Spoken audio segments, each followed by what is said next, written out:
But do you think that meditation just slowly evolves into self-inquiry, like after a certain point? You cannot. Because the ego will not voluntarily eliminate itself.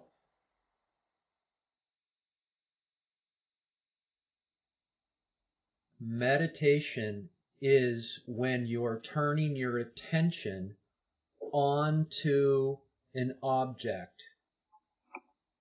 Okay? And an object is anything that is known with your mind, your body, and your senses. Okay, so any thoughts, any memories, any ideas, any feelings, emotions, sensations in your body, any sights, smells, tastes, and touch with your five senses.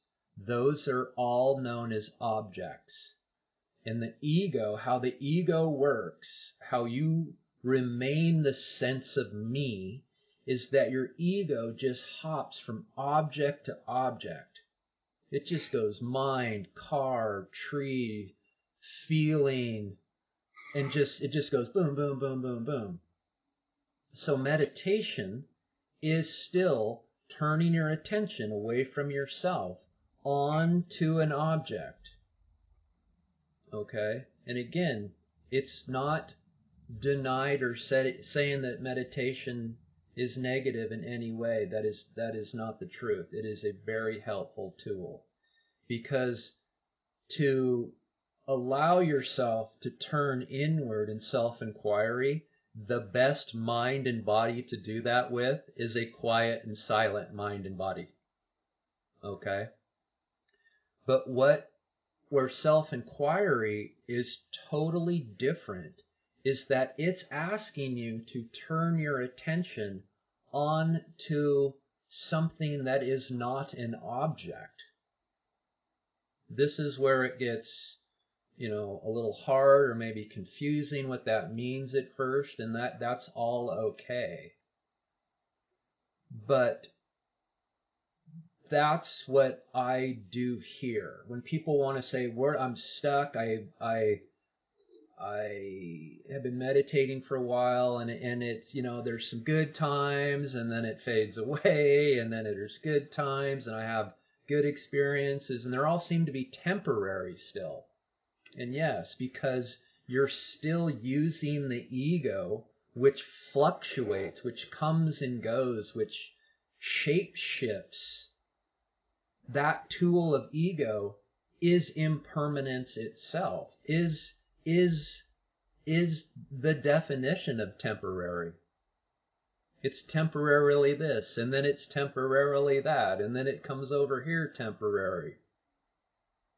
So what makes self-inquiry different is that this, yourself, your being, that which exists as you, is permanent. So by turning your attention to it, you start to understand the permanence of what you've always been.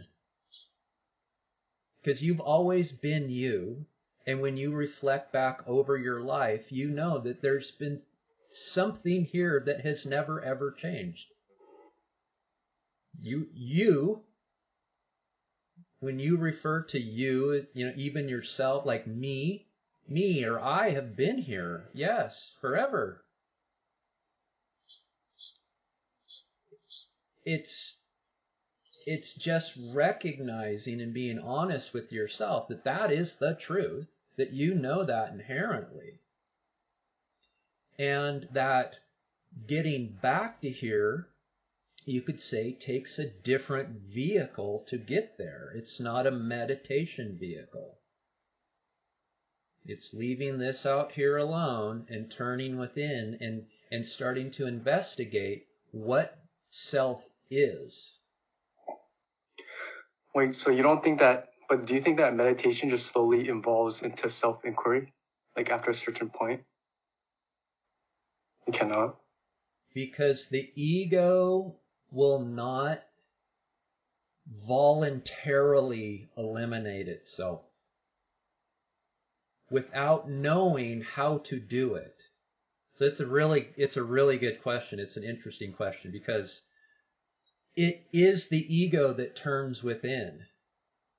But until it's pointed out to you what the true answer is, the ego will always stay out here because it's all it knows and it's what keeps it in existence.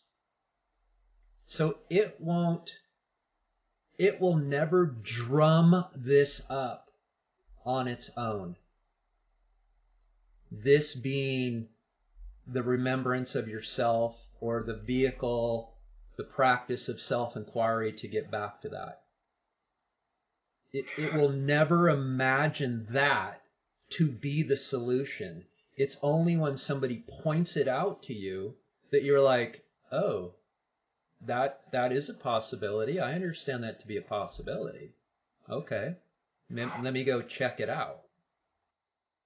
But when you're meditating and you can focus the ego onto the breath, aren't you in presence of the self? You are permanently experiencing yourself. Your awareness is self. Your consciousness is self. That never has gone away because it's an eternal experience. It is what exists and has existed for eternity. So you might not realize it all the time, but you are permanently, constantly experiencing self.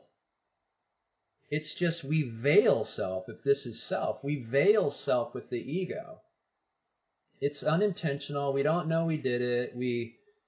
We are conditioned by society to do it. So we can't beat ourselves up and self-loathe that we have an ego. It's just how it is. And now you know there's a possibility to get rid of this so that you can experience nothing but self. And that's where happiness, permanent, ever-present happiness, is experienced. So you need to have like this like points of self-inquiry that at first you can like logically understand but you don't feel, and then over time you just like begin to like embody it.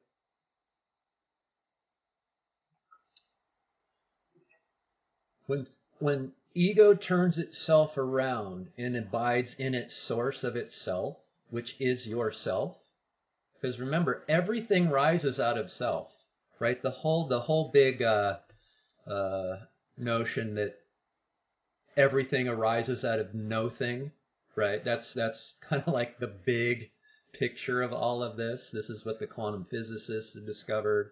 This is what the sages have known for thousands of years. So what that means is that ego has arisen out of self as well. So when it turns around and comes back to itself, it's only returning back to the source of itself, which is yourself. And doing that, as it's turning around by asking it questions, and we can go over that here in a moment, but as it's turning itself around and coming home to itself, you're following that turning with your attention.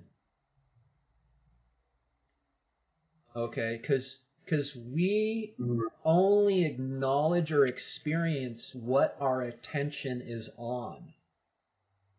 So you could say the ego is it's a focusing of attention on all of these objects out here in this world. And self-realization is when you get that attention to turn back and realize that it's itself it's after. So you're like facilitating the ego to return to itself, and then you're just watching it do that. Perfect.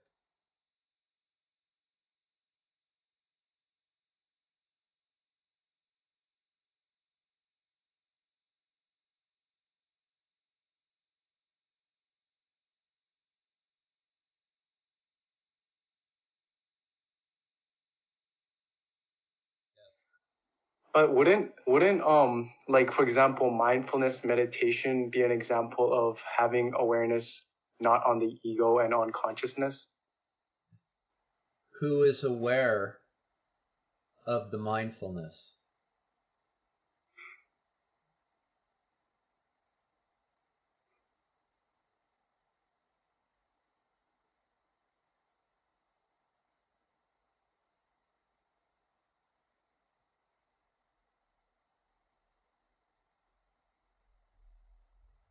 What is aware that you're focusing on your mind to manipulate your mind?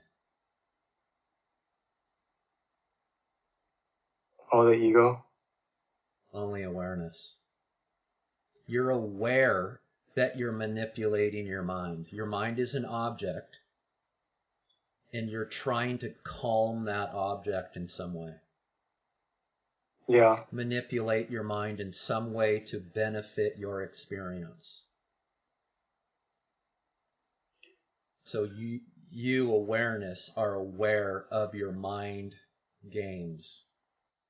Oh, okay. And then the difference between self-inquiry is like so like with meditation is like a separation, or like you're like being able to like observe it like separately almost, even though it's the same. But like with self-inquiry, you're somehow like bringing it back. Yes. Oh, that's so interesting. Yeah.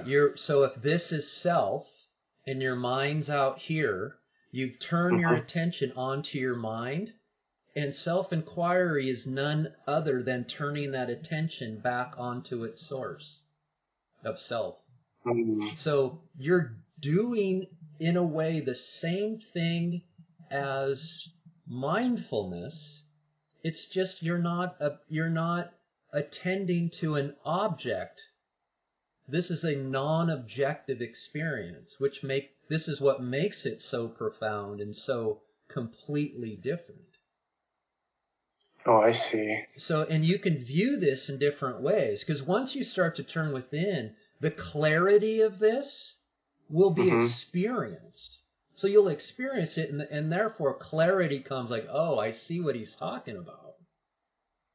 And so this could be a turning, this could be a just relaxing back in. It's how you experience it and want to put words around it, but self-realization is literally when attention comes back and rests in its source of awareness. And here, once you're here, you'll realize that to know this, for awareness to know itself, it doesn't need anything other than itself to know itself.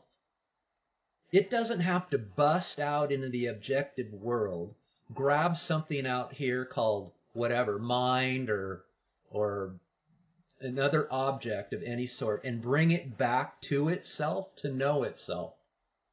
It just knows itself by being itself. Oh, interesting.